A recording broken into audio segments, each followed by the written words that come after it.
buenas tardes, saludándoles de las instalaciones de Magnética en el 107.1 de FM y transmitiendo desde el punto más alto de San Luis Potosí, México. Bienvenidos a Coposit Radio, programa del Consejo Potosino de Ciencia y Tecnología. Yo les saludo a nombre de la doctora Rosalba Medina Rivera, directora general del Coposit. Yo soy Edgar Jiménez y por favor, le ruego, le suplico, le imploro, cuídese. El día de ayer, el doctor Lutzo, director general de Servicios de Salud de San Luis Potosí, indicó que el día de ayer fue el día récord de personas hospitalizadas debido a la pandemia. En todo lo que va de la pandemia, es decir, pensando que hubiéramos pasado lo más feo el año pasado, a principios de el día de ayer el doctor Lutzo informa esto, así que yo le invito, por favor, así esté de vacaciones, bueno, pues pase unas buenas vacaciones.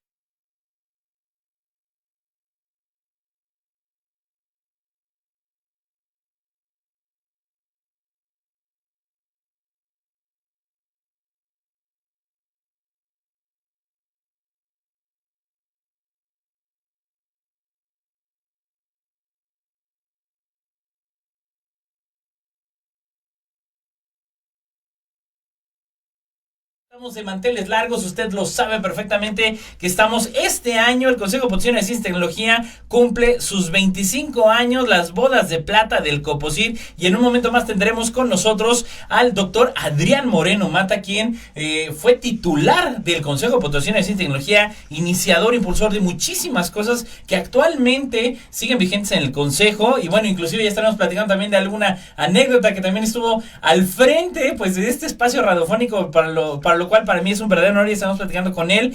Y bueno, al respecto ya estaré platicando de todas las retos, de todas las oportunidades que él enfrentó como titular del Coposit, y bueno, de un sinfín de actividades y proyectos. Yo nada más le pongo a usted, así como para muestra un botón.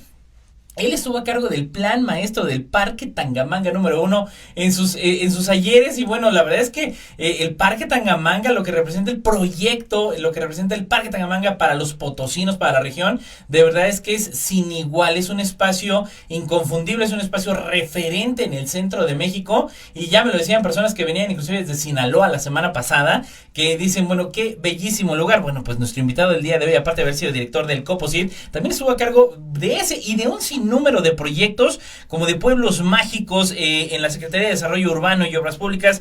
Obviamente es investigador de la Universidad Autónoma de San Luis Potosí, egresado de la Facultad del Hábitat, tiene un doctorado en Ciencias Sociales con especialidad en población por parte del Colegio de México, así como una maestría en Desarrollo Urbano. Es licenciado en Arquitectura, como le decía, de la máxima casa de estudios. Un saludo a esta última semana, estos últimos días que quedan de vacaciones de la máxima casa de estudios a la Universidad Autónoma de San Luis Potosí. No se olvide que en la página del Coposit, en el inicio, está una sección de convocatorias abiertas y eventos del Facebook del Coposit, donde podrá encontrar todos los programas de apoyos vigentes, y vaya que los hay a pesar del contexto de pandemia, muchísimo donde se pueda participar. Acérquese a nosotros en el Consejo Potosino de Ciencia y Tecnología. Escríbanos a través del Facebook en Magnética FM XHAW 107.1 MHz, juvenilmente clásica, ya lo sabe. Y sin más, quiero darle la más cordial bienvenida. Para mí un gran honor tener aquí en cabina al doctor Adrián Moreno Mata. Doctor, muy buenas tardes. Muchas gracias, Edgar, buenas tardes, y gracias al Consejo Potosino de Ciencia y Tecnología y a su directora, la doctora Rosalba Medina, quienes pues nos hicieron esta atenta invitación para acompañarte hoy. Muchísimas gracias, doctor, y de verdad que bueno, ya hemos venido platicando, pero es importante que la gente sepa, se contextualice, y la pandemia ha puesto en evidencia la importancia de la ciencia en beneficio de la sociedad. Pero bueno, retomando un poquito esta historia, doctor, usted llega como titular del Consejo Potosino en 2002. ¿Cómo se da este paso? Vamos, usted ya venía de haber hecho proyectos tan gigantescos como este que comentaba ahorita del Parque Tangamanga y otros más durante las décadas previas. ¿Cómo se da este paso para entrar ahora al Consejo Potosino en el año 2002? Bueno, mira, en ese entonces yo venía de trabajar en el gobierno del estado en dos áreas muy importantes, que son el Comité de Planeación para el Desarrollo del Estado, que me tocó colaborar en tiempos de la gestión del licenciado Horacio Sánchez Unzueta, y luego tuve un receso en esas actividades de gobierno, me reintegré de tiempo completo a la Facultad del Hábitat de la universidad, y en la gestión del Liceo Fernando Silva Nieto también tuve una invitación para colaborar en la Secretaría de Planeación del Desarrollo. Como te comentaba hace unos momentos, una de mis áreas de interés, de trabajo y de investigación tiene que ver con el desarrollo en general. Claro. Pero bueno, dada mi formación, justamente me me enfoqué mucho al desarrollo territorial, al desarrollo urbano, al desarrollo metropolitano. Y entre estas actividades tuve esa posibilidad de pues desarrollar algunos proyectos muy importantes que me parecen clave para el desarrollo, por ejemplo, de nuestra ciudad, como ya mencionaste, que es el Parque Tangamanga. Tuve el honor de dirigir a un equipo de 22 colaboradores, arquitectos, ingenieros, diseñadores industriales, diseñadores gráficos, que nos apoyaron en el desarrollo de ese importante proyecto, que pues ya tiene muchísimos años de existir y además de dar servicio fundamental para el desarrollo social, deportivo y recreativo de nuestra sociedad. Tuve también la oportunidad en esa época de la Secretaría de Planeación, el doctor José Luis Morán López, que entonces era el director del Coposit. Somos buenos amigos desde entonces y tuvo pues la intención de invitarme en mi faceta de arquitecto y de desarrollar este tipo de proyectos para que junto con el arquitecto José Cendejas hiciéramos el plan maestro de un museo cuya idea es original del doctor José Luis Morán, que es el Museo Interactivo de Ciencia y Arte. Ya. De hecho, hasta él le puso el nombre, nunca le preguntamos por qué, pero él puso el Museo Imagina. Supongo que él es fan de los Beatles. Entonces, pues junto con José desarrollamos ese proyecto con algunos otros colaboradores. Yo en mis tiempos libres, que no tenía muchos, estuve trabajando sábados, domingos también en ese proyecto y al final propusimos un plan maestro que nos da mucho gusto, que pues años después fue la base para el desarrollo del Museo Laberinto, que hoy tiene una vigencia tremenda, que tiene un impacto en la divulgación de la ciencia, especialmente entre jóvenes y niños, y que afortunadamente pues está funcionando muy bien. Hay un número, por cierto, que leí de la revista del Coposit, donde se le asigna un apartado importante a este museo, que pues nos parece que también es un atractivo fundamental en toda la región centro del país. Absolutamente, absolutamente, doctor. Y bueno, una cantidad de proyectos impresionantes, que bueno, ahora sí que proyectos sobre proyectos, porque lo interesante es que ahora, bueno, el laberinto está, pues de alguna manera, ¿no? En esta zona donde está el Parque Tangamanga, y creo que también ha de haber sido muy enriquecedor, pues, trabajar desde personajes como el profesor Carlos Conjitud Barrios, hasta quizá 20 años después con el licenciado Fernando Silva Nieto, ¿no? Yo creo que vio muchas facetas en el desarrollo de San Luis. Sí, fíjate que he tenido esa suerte en mi trayectoria profesional y académica, y justamente al término de la gestión del licenciado Silva Nieto, el consejo directivo del Coposit, en ese entonces recibía ya el término de la gestión del doctor Roberto Leiva, y bueno, hicieron una consulta, ahora son muy demócratas. Sí, se habla mucho de las consultas. Bueno, pues en ese sentido hicieron una consulta un poco más cerradita. Así es. Hubo varias propuestas y como dicen, pues me saqué la rifa del tigre, que fue justamente pues hacerme cargo del Coposit durante los siguientes 6 años, como tú bien dijiste, ¿sí? Y que bueno, en este sentido, yo recuerdo que también de alguna manera habían empezado el doctor Roberto Leiva con la cuestión de normativa que no tenía cuando se creó en 1996, que bueno, ya fue a finales, la fecha es 5 de septiembre del 96, pero que bueno, usted finalmente le toca pues consolidar tanto la parte normativa como también pues los inicios, lo que fue el arranque de un fideicomiso que marcó época, que marcó pauta a nivel nacional, como lo fue el Fondo Mixto, ¿no? ¿Cuáles fueron los retos para el arranque, por ejemplo, de toda esta normativa, de los proyectos, de los programas, al momento de llegar? Bueno, mira, no lo vas a creer, pero quizás los retos, uno diría, no, pues la cuestión presupuestal, los recursos, el financiamiento. No, en realidad el principal reto que tuve en mi inicio en el Coposit fue tratar de articular intereses de la comunidad científica y tecnológica del Estado, que son muy diversos, dado que justamente es una comunidad que abarca áreas muy antiguas, muy consolidadas, como la física, la química, la medicina, pero áreas nuevas también, que comenzaban ya entonces a tener un peso importante en la esfera académica de San Luis, como es el caso de las ciencias sociales y las humanidades. Entonces, hacer foros, mesas, reuniones de trabajo para llegar a acuerdos entre áreas tan disímbolas, Claro. de la ciencia y la tecnología. No creas que era nada fácil. Tardamos, yo creo que fácilmente los primeros 6 meses de trabajo en consolidar, digamos, un discurso y una idea pues común, de tipo transdisciplinario. Claro. No era sencillo construirla y ese fue, creo que, mi principal reto. Por supuesto, consolidar actividades que ya han iniciado el doctor José Luis Morán y el doctor Roberto Leiva, como bien dices tú, que es la parte normativa. Claro. Había toda una serie de trabajos antecedentes que tomamos, los revisamos y les dimos continuidad y se consolidaron con la Ley Estatal de Ciencia y Tecnología en 2003 y con la propia Ley Orgánica del Consejo Potosino de Ciencia y Tecnología, que nos daba ya desde ese momento una cierta, digamos, pues permanencia legal ante la estructura de gobierno, nos daba posibilidades de gestionar recursos, nos daba posibilidades de armar una serie de comités que se iniciaron en ese tiempo. Claro. Y bueno, tuvimos también la suerte de contar con el apoyo de CONACYT en esa época, en donde a través de una iniciativa que impulsó el CONACYT en todo el país, se formaron los fondos mixtos. Los famosísimos fondos mixtos. Déjeme ir rapidísimo una pequeña pausa. Estamos platicando con el doctor Adrián Moreno Mata, titular del COPOSIT del 2002 al 2008. No se vaya.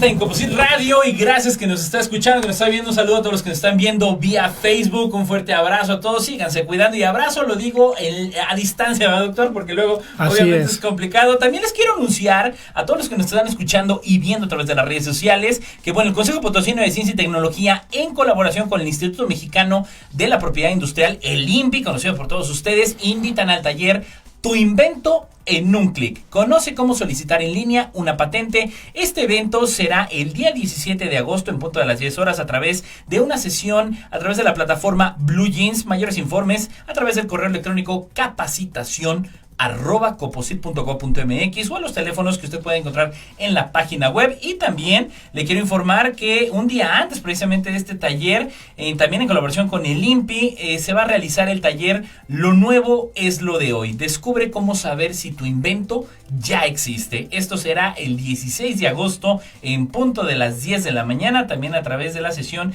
en Blue Jeans. Regístrese, por favor, inscríbase a través del correo, como le mencioné, capacitación@coposit.gov.mx o a los teléfonos 44 48 11 66 66 a las extensiones 215 y 223. También le quiero recordar que ya está en línea, ya está disponible la tercera edición de la revista Tecnodisruptiva, revista de ciencia, tecnología e innovación del COPOSIT. Obviamente con el tema no podría faltar, 25 años del COPOSIT, experiencias, acciones y retos. Esta revista está disponible a través de la página web o redes sociales del COPOSIT. Léala, de verdad, cantidad de información muy interesante. Todos los proyectos que se están haciendo con las multas electorales, que usted sepa qué se está haciendo con el recurso público, y mire qué tan importante es cómo nuestros investigadores de centros de investigación de las universidades están desarrollando cosas en beneficio de la sociedad a través de estos recursos, que es muy importante, ¿no? Y bueno, pues finalmente recordarle, en la agenda debe de incluir usted que el próximo miércoles 18 de agosto, ya en un par de semanitas, tendremos la siguiente mesa de diálogo de la voz de los expertos con mitos y realidades de los tratamientos contra la COVID-19. Participarán 2 especialistas en infectología y medicina interna, el doctor Javier Araujo Meléndez y el doctor Pedro Torres González. No se lo puede perder, ya lo sabe. Todos estos eventos en cuidado a la pandemia pues son a través del Facebook Live y YouTube del COPOSIT. Y bueno, estamos de vuelta con nuestro invitadazo de honor, el doctor Adrián Moreno Mata. Y bueno, doctor, pues también platicando este contexto que usted mencionaba del impulso del FOMIX, ahí nos quedamos en el segmento anterior, pues también se enfrentaban muchos retos, me imagino, la parte, como mencionaba usted, de vinculación. Cuando inicia el FOMIX, pues también era una, por decirlo así, quizá un experimento, un primer programa, pues a nivel nacional, ¿no? ¿Cómo se da este impulso del FOMIX en San Luis Potosí? Bueno, nosotros teníamos un antecedente, y lo digo teníamos porque yo siempre he mantenido mi actividad como investigador de la Universidad Autónoma de San Luis Potosí, y durante, digamos, 1991 y 1999, por ahí, fui invitado en varios consejos de evaluación de lo que entonces eran los sistemas de investigación regionales, que son como los antecedentes de los FOMIX, ¿sí? En ese entonces San Luis pertenecía al sistema de investigación Miguel Hidalgo. Y en las convocatorias de esos sistemas se planteaban proyectos prioritarios para el desarrollo de cada uno de los estados que formábamos parte de ese sistema, que eran básicamente Aguascalientes, Querétaro, San Luis Potosí y Zacatecas. Entonces, entre los 4 estados se integraba el sistema de administración regional, se proponían las líneas de investigación a apoyar en las convocatorias y se elegían los proyectos que recibían recursos a través de estos comités de evaluación. A mí me tocó participar varias veces en los comités de evaluación de desarrollo urbano y de desarrollo social por mi formación. Entonces, de alguna manera conocía este trabajo colegiado de los fondos, que luego los fondos lo consolidaron y lo potenciaron tremendamente. Se constituyeron los comités de cada área, y sí, con mucha facilidad, porque San Luis Potosí cuenta con investigadores para regalarle, no exagero, a otros estados del país. Sí. O sea, tenemos una plantilla de investigadores nacionales con conocimiento a nivel internacional, conocimiento nacional, local, un gran desarrollo de laboratorios nacionales, etcétera, que ya desde entonces despuntaban varias de esas áreas. Entonces no se dificultó formar los comités de los fondos mixtos. Ahí sí, ¿cuál fue el reto? El reto fueron los recursos. Yeah. En ese entonces, CONACYT forma los fondos mixtos, nos da una bolsa de recursos a cada estado participante, pero pues no había recursos estatales. Entonces había que ir a tocar las puertas. Claro. Lo hicimos tanto con gobierno del estado, con gobiernos municipales, con empresas que estuvimos visitando para que se vieran interesadas en participar a través de proyectos de desarrollo tecnológico, de innovación y desarrollo tecnológico. Y bueno, al final fructificó esa peregrinación ante distintas esferas y hubo aportaciones del gobierno del estado importantes. Me acuerdo que la primera fue del orden de unos 14 millones de pesos, que para entonces era un mundo de dinero. Claro. Llegamos a contar con aportaciones al fondo mixto por 75 millones de pesos en muy poco tiempo, y eso fue lo que permitió impulsar varios proyectos académicos de desarrollo teórico, de desarrollo de ciencia aplicada, pero principalmente para tener prioridades estatales, que yo creo que eso es fundamental, que siempre la comunidad científica y tecnológica participe en la solución de problemas y en la atención de problemas pues que le pegan a la sociedad, que le pegan a la economía. Ahora estamos pues muy permeados por las preocupaciones del COVID. Así es. Y lo seguiremos estando, seguramente vamos a hablar del post-COVID durante mucho tiempo, pero creo que hay otras áreas que no se pueden descuidar, ¿sí?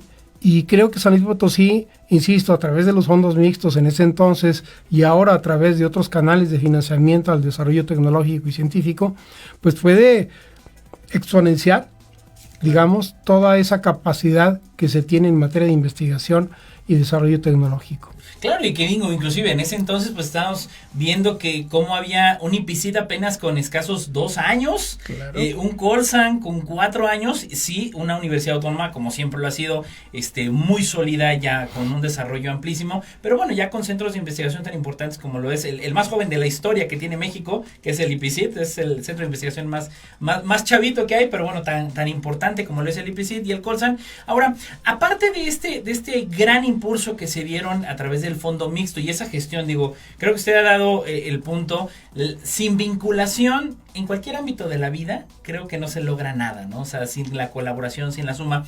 Ahora, a la par de esto, ¿qué otras actividades en este sentido? Por ejemplo, también yo recuerdo, de acuerdo a lo que cuenta la historia, porque digo, no tenía el honor todavía de estar en ese momento en el equipo del COPOSIT, se promueve también la parte de lo del premio, del reconocimiento José Antonio Villaseñor y Sánchez.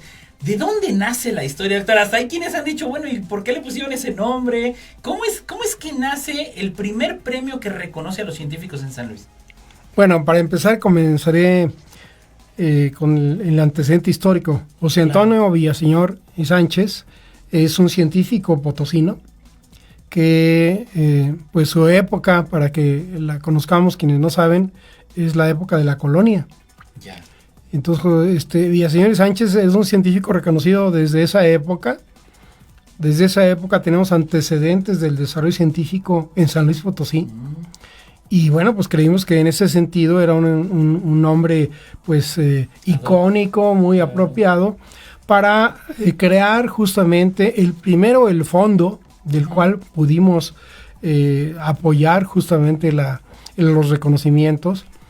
Y segundo, bueno, había una historia ya también dentro de San Luis Potosí, debo decirlo, que tomamos nota a través de la comunicación que teníamos con actores importantes en esa época, con la doctora Marisabel Monroy, que había sido directora del Archivo Histórico y luego fundadora de lo que ahora es el Colegio de San Luis. Así es. Con Lidia Torre, una gran amiga mía, que también es muy conocedora de estas cuestiones, y con otros investigadores de la universidad que he tenido pues el honor de mantener mi amistad y mi comunicación con ellos por décadas, de tal manera que discutíamos en charlas de café o en charlas informales de qué manera se podría crear un instrumento que permitiera el reconocimiento a los investigadores de todas las áreas y de todas las instituciones del Estado de San Luis Potosí. Teníamos también el antecedente de los premios 20 de noviembre, que ya otorgaba desde hacía muchos años el gobierno del Estado, muy enfocados a la historia y a las artes, por ejemplo. Y teníamos los premios que ya comenzaba en ese entonces a consolidar la Universidad Autónoma de San Luis Potosí, que son, tú lo sabes, premios muy importantes con reconocimiento nacional e internacional. De tal manera que pues abrevamos de esas experiencias para crear este premio estatal. Lo platicamos con el entonces gobernador, que era el contador público Marcelo de los Santos, y a él le pareció muy bien la idea.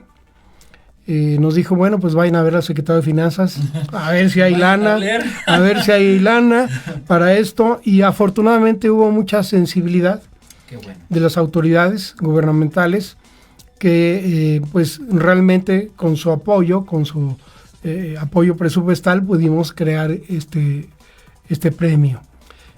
Las áreas de investigación también se dificultó decidir cuáles sí, cuáles no, cómo integramos áreas, porque no teníamos tampoco fondos tan amplios como para otorgar un premio de física, uno de química, uno de medicina, etcétera, etcétera. Entonces tuvimos que integrar por grupos las disciplinas que eran afines. Se armaron comités de discusión de cada una de las disciplinas que se integraron en grupos, y de esa manera se echó a andar el premio. Creemos que el premio tuvo una aceptación tan amplia que no nos dábamos abasto los años que nos tocó gestionarlo y otorgarlo, para la evaluación de tantas solicitudes, de tantas postulaciones que hubo. Insisto, es que la comunidad científica y tecnológica de San Luis es amplísima. Sí, es muy grande y muy variada, ¿no? Muy variada. Somos de los estados que tiene un mayor número de investigadores. Sí, le peleamos a estados tan importantes como Nuevo León, por ejemplo, como Jalisco.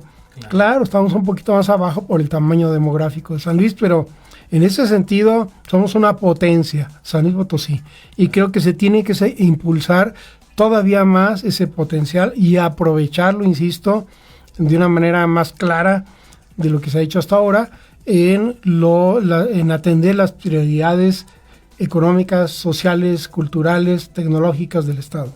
No, y que usted claramente, digo, algo que también yo quiero rescatar hace un momento que usted estaba comentando, cuando estaban promoviendo estos comités de evaluación, pues no nada más del premio, sino también del fondo mixto, y cuando el primer reto del Coposit fue la vinculación, esta inclusión, por ejemplo, de la parte social. Luego está muy, muy claro que a pesar de los grandes esfuerzos que hace la Universidad Autónoma, pues a través de la Facultad de Ciencias Sociales y Humanidades, el Colegio de San Luis, pues la comparación a veces y esto es a nivel mundial, ¿no? La comparación de documentos o de investigaciones hechas pues en las llamadas ciencias duras versus las llamadas ciencias sociales, que hoy en día, bueno, es tan fundamental, por ejemplo, tocar temas como la cuestión de la violencia, cuestiones del desarrollo demográfico, que dicen, bueno, ¿cómo identificas un polígono de violencia? Usted es especialista precisamente en estas áreas de desarrollo urbano y social, finalmente van de la mano, ¿no? Claro. Y que en este sentido, bueno, antes de irme al corte, a mí sí quisiera preguntarle, básicamente, ¿qué tan sencillo, qué tan fácil fue? Pues a veces también esta inserción, sabemos que no todo el mundo dice, pues por igual, digo, y vemos como la política pública dice, el CONACYT nos dice, también vamos a agregar humanidades, cuando realmente siempre han estado consideradas como parte de la ciencia. ¿Hubo alguna respuesta, algún reto en cuanto a gente que dijera, vamos a incluir los no? De hecho, pero nos vamos rapidísimo al corte. Quiero retomar esta pregunta, doctor, porque creo que es muy, muy importante. Y pues también platicar de todo lo que tenemos de divulgación. No se vaya, estamos llegando a la mitad de Composite Radio. Entrando a la segunda parte de Composite Radio. Y bueno, estamos platicando, de veras que nomás nos falta el cafecito.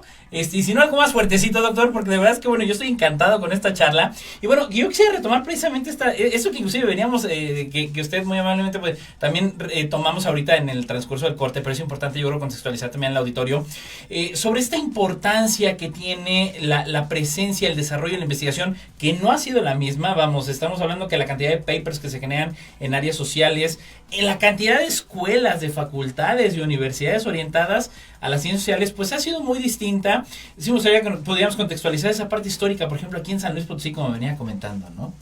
Bueno, pues yo comenzaré haciendo un reconocimiento mutuo contigo de la importancia de la filosofía y de la literatura. Como dos áreas, pues me atrevo a decir, en las que estamos flacos como país. Ya. Y obviamente San Luis no se escapa. Afortunadamente, lo decíamos hace un momento, la Universidad Autónoma de San Luis Potosí cuenta ya con una licenciatura en Filosofía y Letras. Uh-huh. Y en la Facultad de Ciencias Sociales y Humanidades ya contamos con investigadores especializados en esas áreas. Claro. Pero duramos en San Luis décadas sin contar con ese desarrollo académico de la filosofía y la literatura.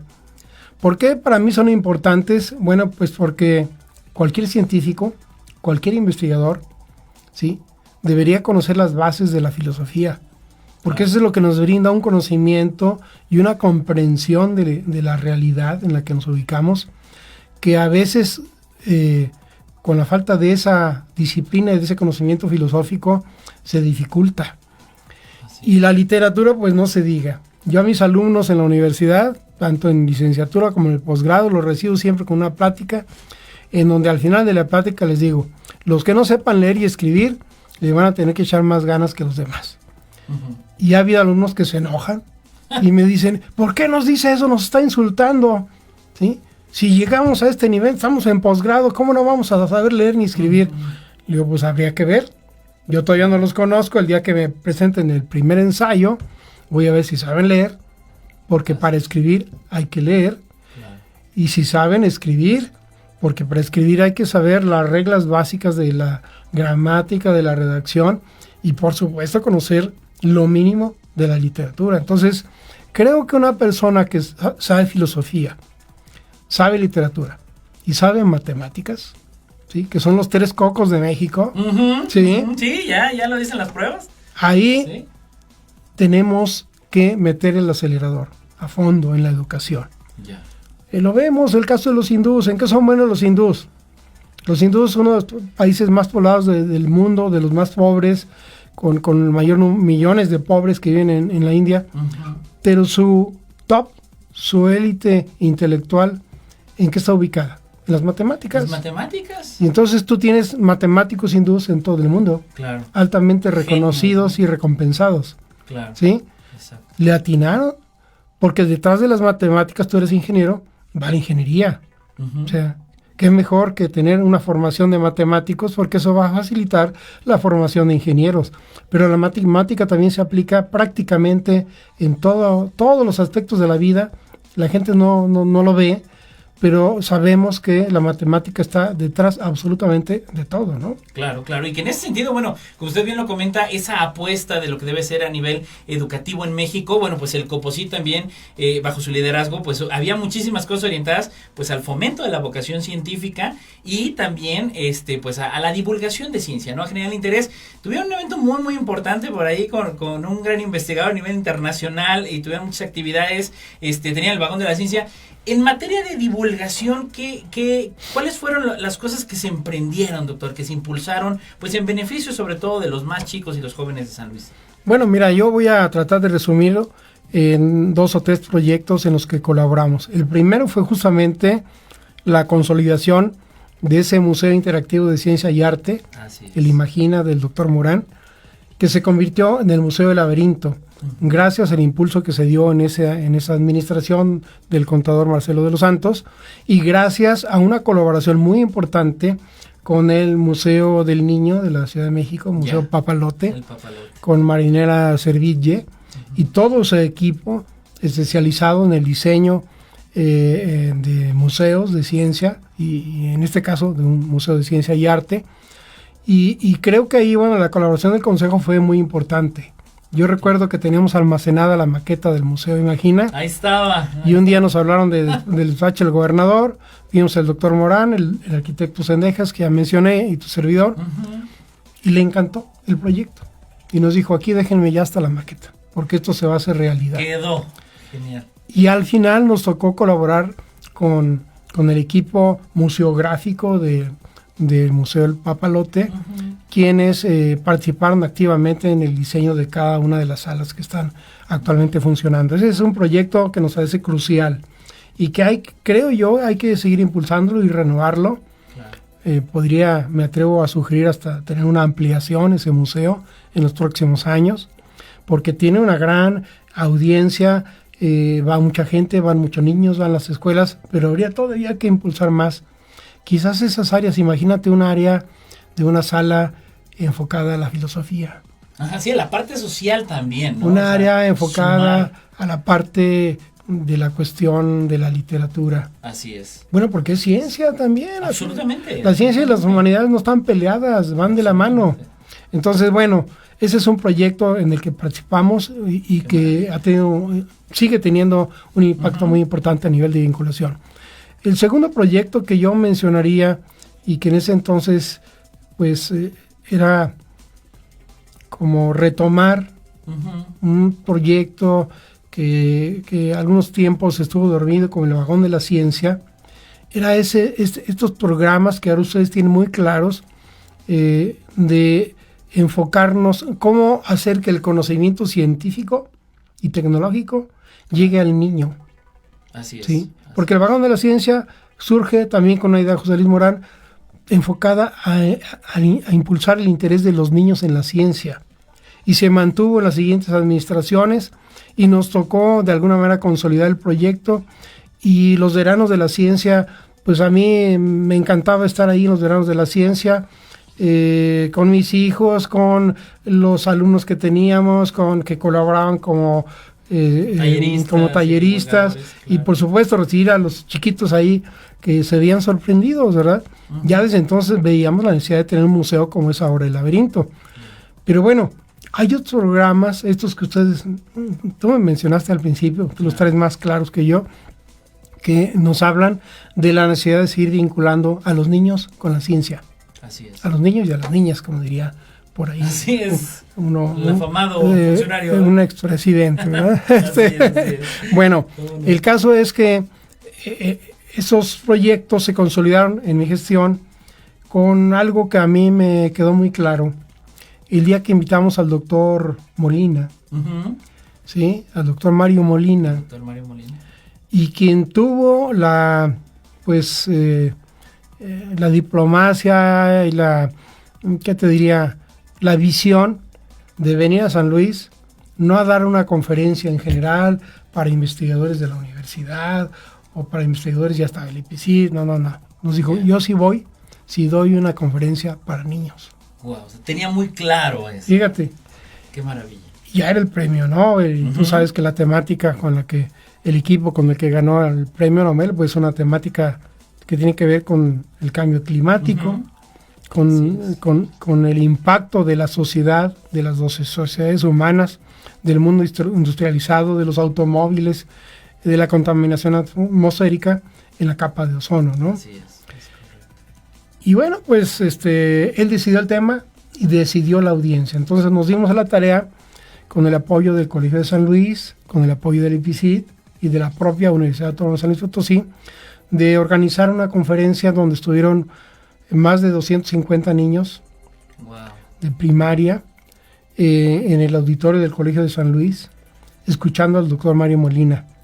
Dio una conferencia de casi 1 hora. Yo dije, ¿a qué hora se nos van a ir los niños? Todavía terminó la conferencia y abrió una ronda de preguntas con los niños. Qué maravilla.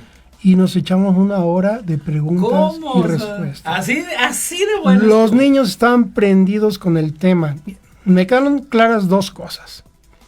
Que el futuro de la ciencia y la tecnología en cualquier país debe estar en los niños.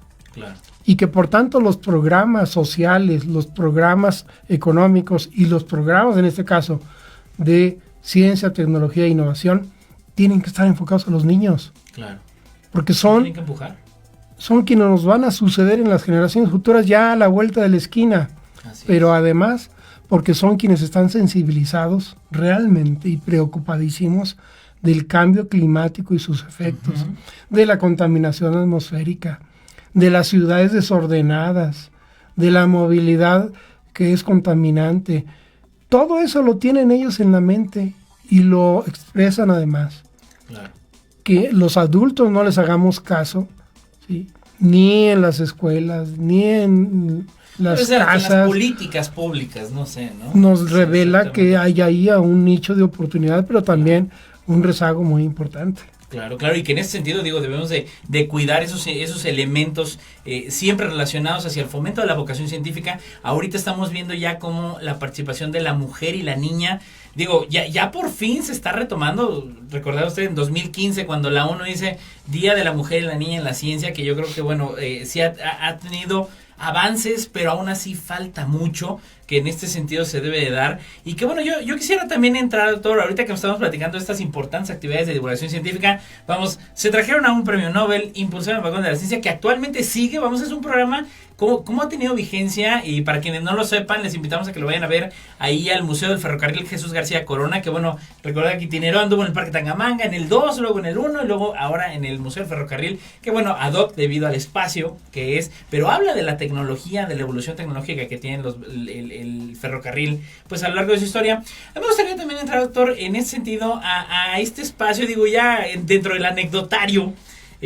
Usted también, a la par de cuando inicia esta estación magnética de la Fundación Nikola Tesla, dirigida por el doctor Fernando Maldonado, que le mandamos un gran abrazo, un saludo, y también bajo el liderazgo ahora de su hijo, el licenciado Fernando Maldonado, pues también usted impulsó actividades de difusión científica, ¿no? Es decir, aquí con el programa de radio, ¿cómo estuvo eso? ¿Cómo parte la idea? ¿Cómo promueve el primer programa de radio que tuvo el Coposit en ese entonces? Bueno, justamente lo platicamos primero con el equipo del Coposit, y luego nos dimos a la tarea de buscar los canales necesarios para que la divulgación científica que necesitaba el consejo, porque estaba muy, muy encerradito, pudiera tener pues una voz que se escuchara. Fue una casualidad, y en un brindis, en un evento, conocí en un cóctel de una presentación que hubo al doctor Fernando Maldonado. Me cayó muy bien el doctor, me presenté con él.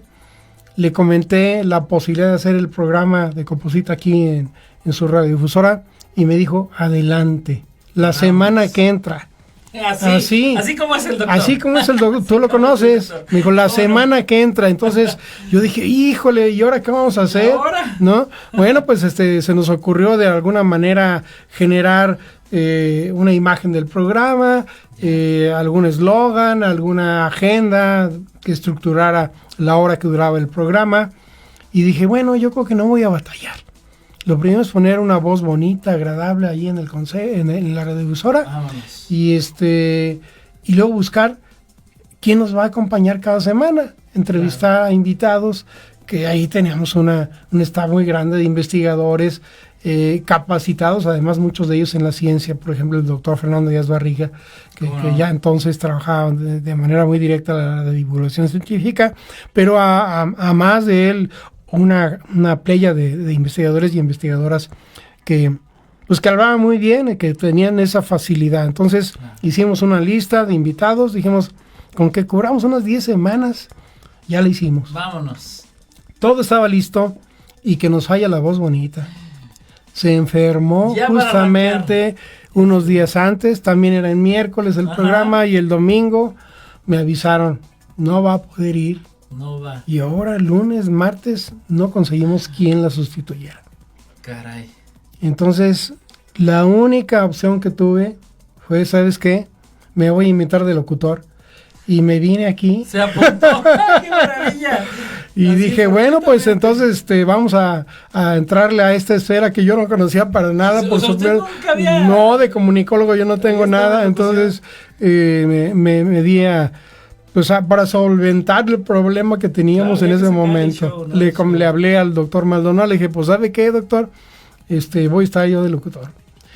Ya pasó el tiempo, se resolvió ese problema, yo seguía viniendo de una manera más esporádica, pero las primeras, yo creo que 2 o 3 meses aquí estuve. Usted se rifó de locutor. Ya después, en una etapa posterior, el doctor Maldonado justamente le pidió a su hijo, a Fernando Maldonado Jr., que se hiciera cargo con la locución del programa, que bueno, él es especialista en ello.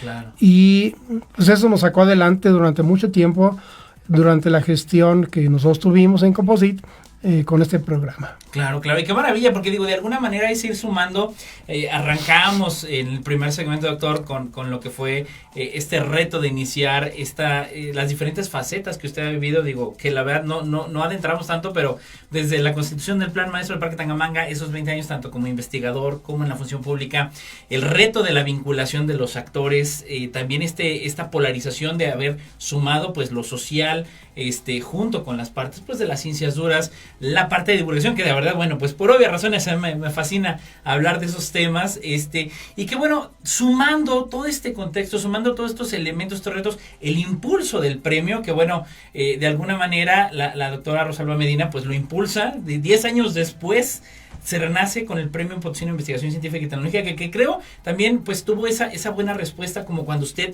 inicia también el premio, ¿no? De decir, va para adelante, una buena recepción. También como que fue un déjà vu.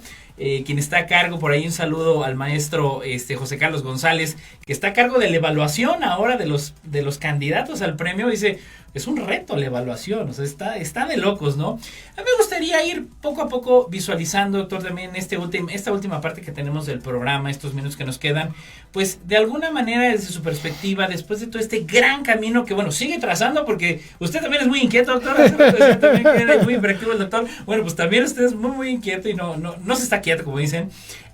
Esta visión que se espera a futuro, hemos tenido obviamente cambios significativos pues en el sector de ciencia a nivel federal, a nivel estatal también se visualiza pues bueno, este nuevo camino con la nueva administración que se viene, que sabemos que impulsará pues también la ciencia y la tecnología.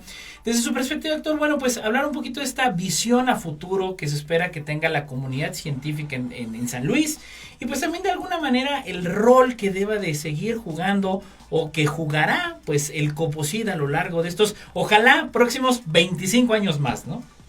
Bueno, yo creo que has tocado un tema fundamental, justamente por la coyuntura que estamos viviendo en San Luis. Es una coyuntura pues que abre, yo creo, muchas posibilidades para el futuro. Claro.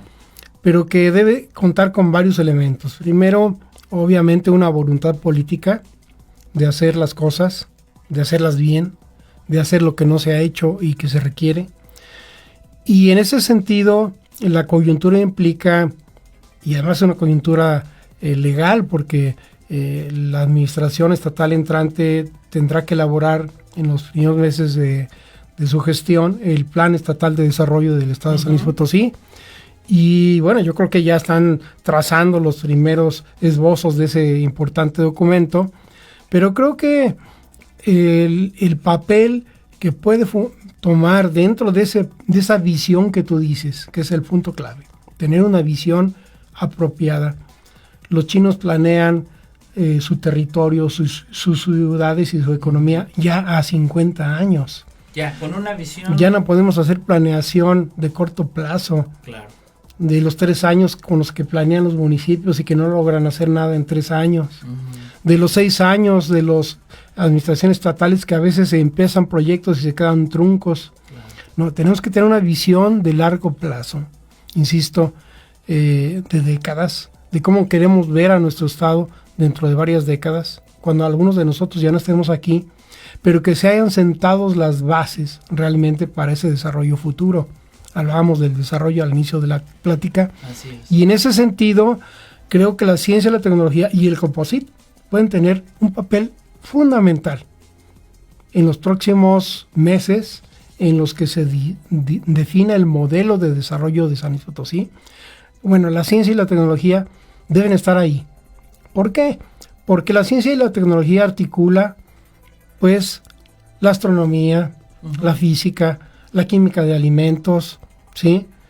Articula proyectos de desarrollo e innovación con la industria automotriz, con la industria de alimentos, con la industria agropecuaria, pero también agrupa, insisto, las disciplinas de las ciencias sociales que tienen que analizar la problemática en la que se desenvuelve nuestra sociedad, que es muy desigual, donde hay todavía también niveles de pobreza muy importantes que atacar, la problemática de la vivienda, la problemática de ciudades desordenadas, contaminantes, ¿sí? que requieren nuevos sistemas de movilidad y transporte. Bueno, todo eso lo ven las ciencias sociales. Y las humanidades, que agrupan toda la parte cultural, que es importante impulsar la cultura. Bueno, aunque no lo creamos, Composite puede ser un articulador de todo eso para los próximos 40 años de San Luis. Porque además cuenta con el capital humano, que son los investigadores y las investigadoras en todas esas áreas y más que he mencionado. Tenemos instituciones de primer mundo en la Universidad Autónoma, en el IPICI y en el Colegio de San Luis. De primer mundo, lo digo con toda seriedad, ¿sí? Que le dan al tú por tú a cualquier grupo de investigación en otro país, en sus áreas de conocimiento. Entonces, ¿por qué no aprovechar todo eso justamente para que se vea cómo la ciencia y la tecnología, la ciencia y las humanidades pueden tener una vigencia en la sociedad cuando la sociedad se dé cuenta de para qué sirve? Exacto. Por eso no estudiamos filosofía, no estudiamos bien matemática, no estudiamos literatura, porque la gente dice, no, ¿y eso para qué sirve? Ajá, ¿y ¿sí? me van a pagar o no? Sí. Cuando en realidad, pues la ciencia, el desarrollo, están basados justamente en esa plataforma de actividad científica y tecnológica que ojalá se aproveche mucho mejor en los próximos años aquí en San Luis Potosí. Sí, definitivamente, doctor, definitivamente. Y digo, capturamos ese elemento que usted definitivamente deja plantado, ¿no? Deja patente. Papá, mamá, si nos está escuchando y están de vacaciones, quítele tantito la tableta, o si no, aproveche esa tableta y ese celular y póngale actividades lúdicas matemáticas, aprendan de filosofía. Hay caricaturas sobre los filósofos. Claro. Yo caricaturas de los filósofos, yo no puedo aprender de eso. Yo estoy estudiando ahorita mucho esta cuestión del estoicismo, y uno dice, ay, será bonito. No, hombre, es de los griegos, de los romanos, y de verdad es que es fascinante verlo porque es una corriente filosófica que comentan ahorita los especialistas, podría ayudar inclusive a evitar estas cuestiones de depresiones en la pandemia, cuestiones, dicen, a ver, utiliza a los grandes filósofos para que utilice sus corrientes en beneficio de la sociedad. Doctor, de verdad es que hemos estado encantados con esto, doctor, todo este rato tan rápido y tan rico, que bueno, yo tengo la gran fortuna de haber estado ya en una segunda entrevista, que les reitero a todos los que nos están escuchando y que recién nos sintonizaron. Estamos celebrando pues el 25 aniversario del Composite. En el marco de este programa, su programa Composite Radio, pues tendremos el honor de contar con la participación de quienes han formado parte, de quienes han construido, han sumado y han hecho posible que el Composite tenga 25 años y que pues primeramente sigan estos 25 años, doctor. De verdad es que bueno, yo he estado encantado con este programa, doctor. Pues finalmente agradecerle, de verdad ha sido un gusto, y pues bueno, su mensaje para el auditorio, para los chavos, ¿qué les pudiera decir? Bueno, lo primero es que no vean la ciencia y la tecnología como algo ajeno a sus vidas, porque forma parte de ellas. Justamente en la época de las TICs, claro, los teléfonos celulares, las pantallas, las computadoras, todo está ligado a la ciencia y la tecnología. Bueno, aprovechemos justamente ese desarrollo tecnológico para tener una inmersión en la ciencia, en la filosofía, en las matemáticas, en la literatura y en el conocimiento en general, porque eso nos va a hacer mejores. Perfecto, doctor. Ha sido un placer, un honor. Igualmente, Edgar. Gracias. Muchísimas gracias. Estuvo con nosotros el doctor Adrián Moreno Mata, investigador de la Universidad Autónoma. Un sinfín de proyectos y desarrollos que, bueno, de verdad el doctor, mi admiración y mi reconocimiento de todo lo que ha apoyado y hecho en beneficio de San Luis Potosí. Sin más, yo quiero agradecer. Recuerde que en Coposit seguimos trabajando para atenderle de forma electrónica o telefónica. Siga nuestras redes sociales. Gracias a la Fundación Nikola Tesla, hacen los controles Robert Alonso. Saludo a todo el gran equipo del Coposit y a nombre de la doctora Rosalba Medina Rivera, directora general del Coposit, yo soy Edgar Jiménez. Nos vemos y escuchamos el próximo miércoles.